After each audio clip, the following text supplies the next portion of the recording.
नमस्कार।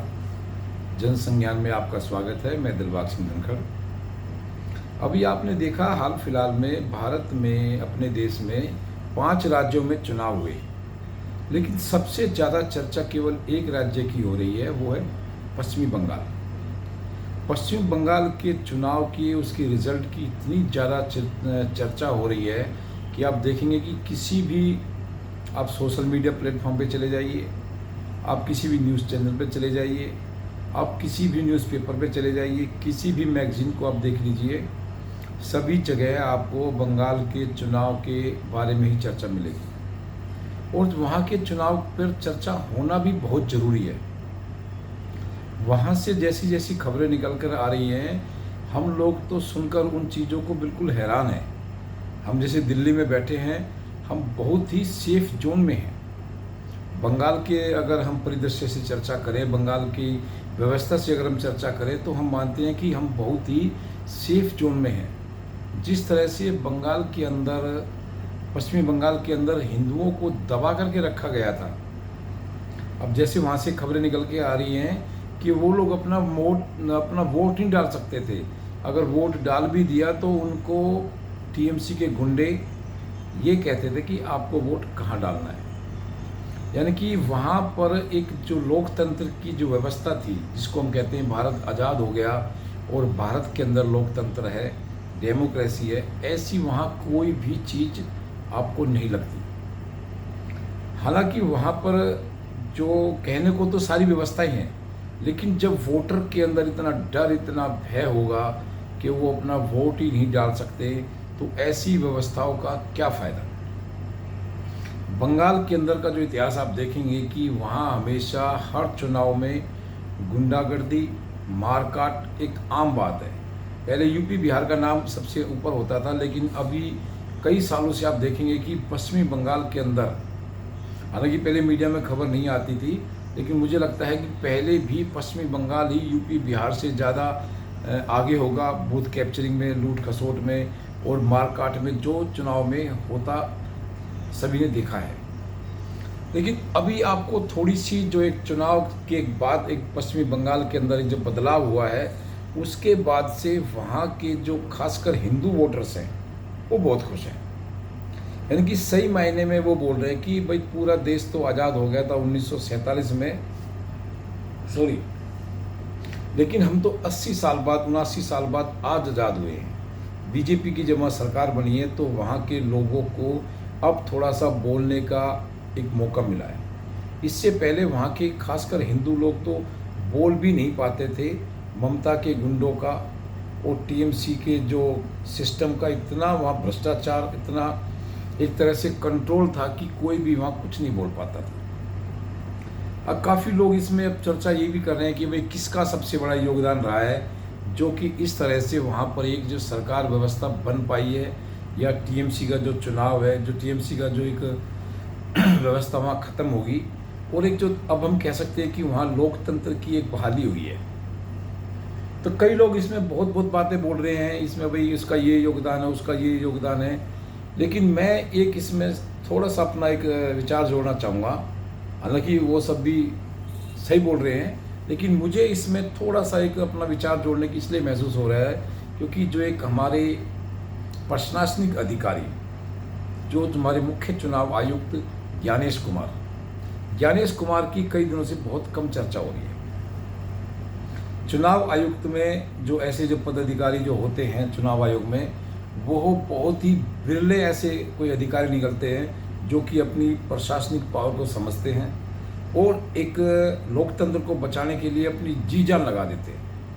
ऐसे चुनाव अधिकारी हमारे जो चुनाव इतिहास में बहुत कम ही मिलेंगे आपको, क्योंकि जब ज़्यादा कोई उच्च अधिकारी होता है तो वो सरकार के कंट्रोल में, प्रेशर में हमेशा रहता आया है। मुझे आज तक केवल 2 ही चुनाव आयुक्त में, मुख्य चुनाव आयुक्त जिसमें मुझे लगे हैं, हो सकता है कोई और भी हो सकते हैं, लेकिन मेरी नॉलेज में पहले टीएन शेषन एक मुख्य चुनाव आयुक्त थे जिन्होंने अपने एक चुनाव आयोग की ताकत का लोहा मनवाया।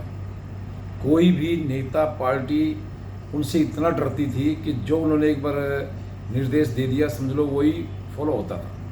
1993 में 1993 में टीएन शेषन ने ही जो हमारे आज वोटिंग कार्ड पर जो फ़ोटो लगता है वो उन्हीं की देन है। उससे पहले वोटिंग कार्ड पर फ़ोटो नहीं लगता था और उस फोटो ना लगने की वजह से इतनी ज़्यादा गलत फर्जी वोटें पड़ती थी जिसका कोई हिसाब ही नहीं था। यानी कि लोकतंत्र में अगर सही वोट भी नहीं पड़ रहा है, लोगों की इच्छा सही ढंग से व्यक्त नहीं हो रही है, तो ऐसे लोकतंत्र का भी कोई फायदा नहीं है। यानी कि इस तरह से आप देखेंगे कि लोकतंत्र को बचाने के लिए चुनाव आयोग को जो भी अच्छा लगे उनको करना चाहिए।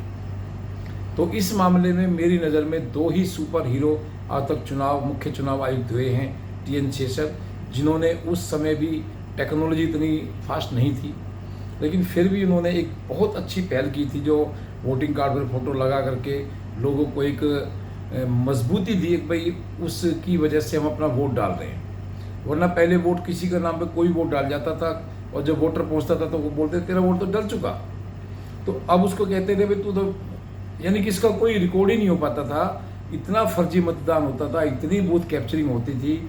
जब आपके आज के समय में पश्चिमी बंगाल में इतनी बूथ कैप्चरिंग आज भी हो रही है, वोटर्स को डराया धमकाया जा रहा है, तो समझिए उस टाइम क्या होता होगा जब कोई फोटो ही नहीं होता था, कोई इतना मीडिया का साधन नहीं होता था। तो उस समय हम कैसे एक विश्वास कर सकते हैं कि लोकतंत्र की सही ढंग से जो हमारी जो चुनाव प्रक्रिया सही ढंग से हुई होगी। खैर, टीएन शेषन जी ने बहुत अच्छी एक पहल करी, उसका आज तक भी हमारे वोटर्स को फ़ायदा मिल रहा है। वो हमारा जो वोटर आईडी कार्ड है फ़ोटो वाला, वो कई जगह मान्यता प्राप्त है, हर जगह उसको लगाया जा सकता है, उसका हम यूज़ कर रहे हैं। और दूसरे जो मेरी जो नॉलेज में जो मुख्य चुनाव आयुक्त हुए हैं ज्ञानेश कुमार जी ने भी टेक्नोलॉजी का भरपूर फ़ायदा उठाते हुए, यूज़ करते हुए एसआईआर को लागू किया। सुप्रीम कोर्ट तक पार्टियां गई, लेकिन सुप्रीम कोर्ट ने भी एक जो मुख्य चुनाव आयुक्त की जो मंशा को समझा और उनको पूरा समर्थन दिया। यानी कि एसआईआर के अंदर ये समझ लीजिए कि हमारी जो पूरी चुनाव की व्यवस्था थी उसका एक बहुत तरह से संघन, यानी कि बहुत तरह से उसका एक ऐसा फिल्टर हो गया कि उसमें फर्जी वोटर नाम की कोई चीज़ नहीं बची।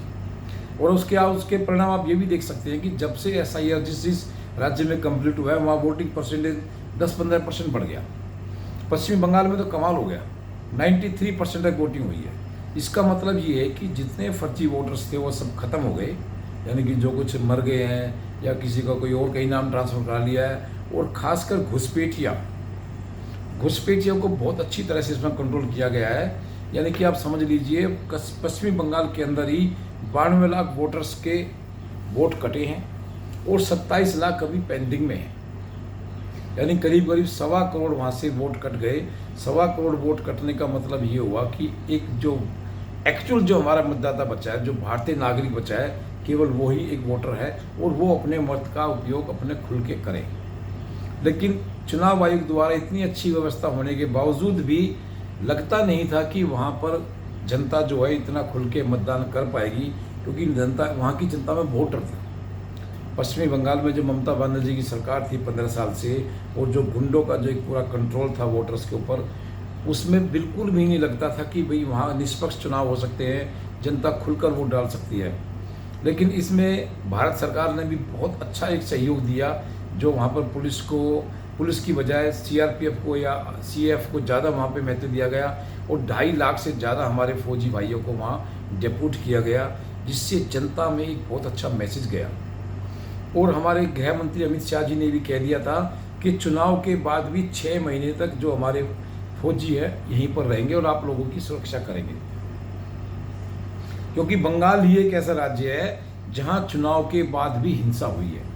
बाकी किसी राज्य में आपको ऐसा कभी नहीं लगा होगा कि चुनाव के बाद हिंसा हुई हो, लेकिन पश्चिमी बंगाल के अंदर चुनाव के बाद भी हिंसा हुई है और उसके बाद ज़्यादा लोगों को वहाँ मारा काटा गया है, लोगों के अंदर डर बिठाया गया है। तो इसलिए इस डर को निकालने के लिए हमारी भारत सरकार ने जो वहाँ फौजियों को तैनात किया, आर्मीज़ को तैनात किया, उससे जनता में एक विश्वास पैदा हुआ, उन्होंने खुलकर वोट किया।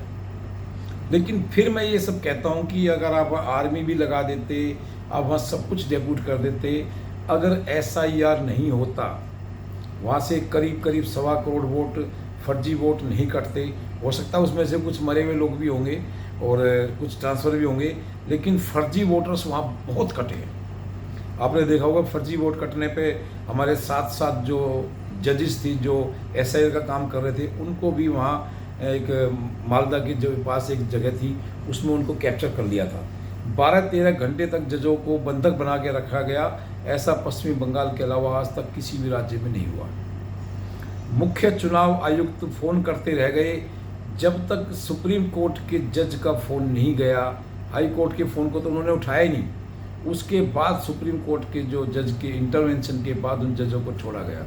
तो आप समझ सकते हैं कि इतना सब कुछ होने के बावजूद भी वहाँ लोगों ने जो मतदान किया है उसका एक सही परिणाम क्यों आ पाया? क्यों? क्योंकि वहाँ जो फर्जी वोटर्स थे वो चुनाव आयोग की एसआईआर की प्रक्रिया के तहत उन सबको हटा दिया गया। जब जाकर के वहाँ केवल एक्चुअल वोटर ने अपना वोट डाला, वोटिंग परसेंटेज भी बहुत ज़्यादा बढ़ा और जो एक सही सरकार वहाँ लोग जो 70-80 साल से जो इंतजार कर रहे थे वो सरकार वहाँ बन के आई। अब जो वहाँ के जो मुख्यमंत्री बने हैं शुभेंदु अधिकारी जी, उन्होंने भी एक बहुत अच्छी बात कही है। जो वहाँ के वोटर्स की भी मांग है, वहाँ की जनता की भी मांग है, अभी सबका साथ सबका विश्वास नहीं चाहिए। जो मोदी जी का नारा है सबका साथ सबका विश्वास, वो नहीं चाहिए। केवल जिसका साथ उसी का विकास। अब बंगाल से एक नई विचारधारा का जन्म हुआ है कि जिसका साथ उसी का विकास, यानी कि जिसने हमारा साथ दिया है उन्हीं का विकास करेंगे। तो इस तरह से जो एक लोगों के अंदर जो करीब 50-60 साल से जो लोग जनता वहाँ की बंगाल की लोग दबी हुई थी, पब्लिक वहाँ दबे हुए थे, खासकर हिंदू वोटर, उनको लग रहा है कि हाँ इस बार हमें कुछ अलग से महत्व दिया जाएगा। हमने सरकार को चुना है, सरकार को हमने वहाँ तक पहुँचाया है, तो इस बार हमारी कुछ ज़्यादा सुनी जाएगी। तो इस प्रकार आप देखेंगे कि वहाँ की जनता का जो रोष है, आप मीडिया में भी काफ़ी देखेंगे कि वो कितने लोग परेशान थे, दुखी थे कि हमें कब आज़ादी मिलेगी। पूरे भारत को आज़ादी मिल गई, लेकिन वहाँ की बंगाल की जनता को आज़ादी नहीं मिल पा रही थी। गुरुदेव जी की ज़मीन, गुरुदेव जी की भूमि, गुरु रविंद्रनाथ टैगोर जी की भूमि, जिन्होंने इतना सबको ज्ञान दिया, कुछ काम नहीं आया। सुभाष चंद्र बोस जी, जिन्होंने इतना संघर्ष किया देश को आज़ाद करने के लिए, आज़ाद हिंद फौज बनाई, पूरे देश में उनका वो हुआ, लेकिन उनके राज्य में ही सबसे ज़्यादा गुलामी आज ख़त्म हुई है। श्यामी प्रसाद मुखर्जी, जो कि बहुत बड़े एक विचारक थे, जिन्होंने एक बहुत बड़े नेता थे, संघ के प्रमुख थे, यानी कि हिंदू महासभा के संगठन थे, लेकिन फिर भी वहाँ हिंदुओं को वहाँ एक सही जो हक था उनका वो नहीं मिल पा रहा था। 2M दर्जे के नागरिकों को नागरिक वहाँ बंगाल में बना के रख दिए थे, पहले कांग्रेस ने, फिर CPM ने और फिर ममता बनर्जी ने। यानी कि तीन ही पार्टी की सरकार आज तक 80 साल तक वहाँ रही है। तो आप समझ सकते हैं कितना उन्होंने वहाँ पर गुंडागर्दी, कितना कैप्चरिंग सिस्टम वहाँ अपनाया हुआ, जिससे कि देश के अंदर, जिससे कि उस राज्य के अंदर कभी कोई मतदाता खुलकर सामने आ ही नहीं पाया। लेकिन इस बार लगता है कि जनता ने जो खुल के वोट दिया है और बीजेपी सरकार एक मजबूत सरकार वहाँ बनाई है, तो ये लगता है कि अब आने वाले समय में TMC में भी बहुत तोड़फोड़ होगी, उनके गुंडे खत्म हो जाएंगे, भागेंगे, मरेंगे, और जो ठीक आदमी होंगे वो बीजेपी में आ जाएंगे। CPM वहाँ ख़त्म हो चुकी है, कांग्रेस वहाँ ख़त्म हो चुकी है। अब मुझे लगता है कि वहाँ कई टर्म तक लगातार बीजेपी की ही सरकार रहेगी। अगर बीजेपी ने अच्छी तरह से वहाँ हिंदुओं का ख्याल रखा तो मुझे लगता है कि वहाँ से बीजेपी को कई चरणों तक कोई नहीं हटा पाएगा, और वहाँ की लोगों की जो एक मांग है, डिमांड है, उसको भी जनता, बीजेपी अगर पूरा करती है। सुरक्षा सबसे ज़रूरी है, रोज़गार वहाँ ज़रूरी है। अगर दो चीज़ें वहाँ मिल गई तो समझ लीजिए बीजेपी को वहाँ से कोई हिलाने वाला नहीं है। तो आज के अंक में इतना ही। विशेषकर जो इनमें दो बातें जो मैंने आपके साथ चर्चा की है कि जो चुनाव आयोग ने जो अपनी एक ताकत का, अपने दिमाग का, अपने प्रशासनिक अधिकारों को जो इस्तेमाल किया है, इससे ही बंगाल के अंदर इतना बड़ा परिणाम, इतना बड़ा यानी कि बदलाव आ सका है, इसमें कोई दो राय नहीं है। तो इसलिए हमें अपने चुनाव आयुक्त का भी इसमें बहुत बहुत धन्यवाद करना चाहिए, जो कि जिसकी एक महन कठिन परिश्रम से, प्रक्रिया से, सुप्रीम कोर्ट के सहयोग से उन्होंने सभी बाधाओं को दूर करते हुए एक निष्पक्ष और भय मुक्त चुनाव कराने की उन्होंने जो एक पहल की है, जो एक वो अपने अच्छे परिणाम तक पहुँचे हैं, उसके लिए उनका बहुत बहुत धन्यवाद। आज के अंक में इतना ही। आप इस वीडियो पर बने रहें, लाइक शेयर सब्सक्राइब करें। आपका बहुत बहुत धन्यवाद।